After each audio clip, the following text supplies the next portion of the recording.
JTV ప్రేక్షకులకు నమస్కారం. శ్రీవారి సాలకట్ల వార్షిక బ్రహ్మోత్సవాల్లో భాగంగా అఖిలాండ కోటి బ్రహ్మాండ నాయకుని ఉత్సవాల వేల్పుల్లో శ్రీవారు పూటకో వాహనంపై ఊరేగింపుగా స్వామి భక్తులను కటాక్షిస్తున్నారు. జగత్ కళ్యాణం కోసం వెంకటాచల క్షేత్రంలో వెలసిన శ్రీనివాసునికి బ్రహ్మదేవుడు 9 రోజుల పాటు ఉత్సవాలు నిర్వహించాడట. బ్రహ్మ నిర్వహించడం వల్ల అవి బ్రహ్మోత్సవాలైనాయి. దసరా నవరాత్రులు, కన్యామాసంలో వెంకటేశ్వరుడు అచ్చామూర్తిగా ఆవిర్భవించిన శ్రవణ నక్షత్రానికి ముగిసేలా బ్రహ్మోత్సవాలు నిర్వహించడం ఆనవాయితీగా మారింది.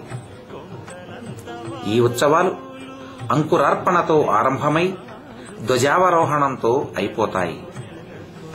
ఈ ఉత్సవాల్లో అత్యంత ప్రధానమైన వాహనం గరుడ వాహనం.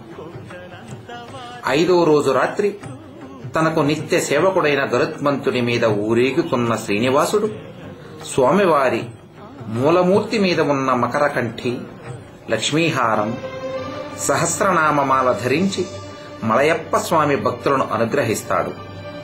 గోదాదేవి శ్రీవిల్లిపుత్తూరు నుంచి పంపే తులసిమాల, నూతన గొడుగులు గరుడ వాహనంలో అలంకరిస్తారు. గరుడుడితో స్వామికి గల అనుబంధాన్ని ఈ సేవ చాటి చెబుతుంది. గరుత్మంతుని వీపుపై సుఖాసీనుడైయున్న శ్రీనివాసుని అరుణారుణ పాదాలను సుకుమారమైన తన అరచేతులు చాచి గరుత్మంతుడు మోస్తూ ఉన్నాడు.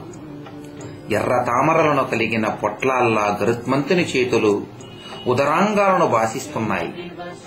బంగారు రంగుతో ప్రకాశించే గరుత్మంతుని శరీరకాంతులు నీలిమేఘ శరీరుడైన శ్రీనివాసుని శరీరకాంతితో ప్రతిబింబిస్తుండగా శ్రీవారు ధరించిన బంగారు జలతారాంచుల పట్టు పీతాంబరాలు శోభిస్తున్నాయి.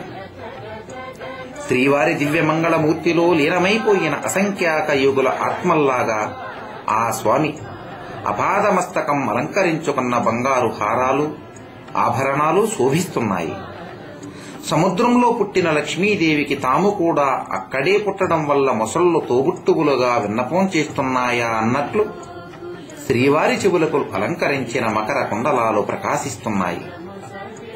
శ్రీవారు ధరించిన శంకుచక్రాలు, 4 భుజాలు కల్పవృక్షపు కొమ్మల్లా ఉన్నాయి.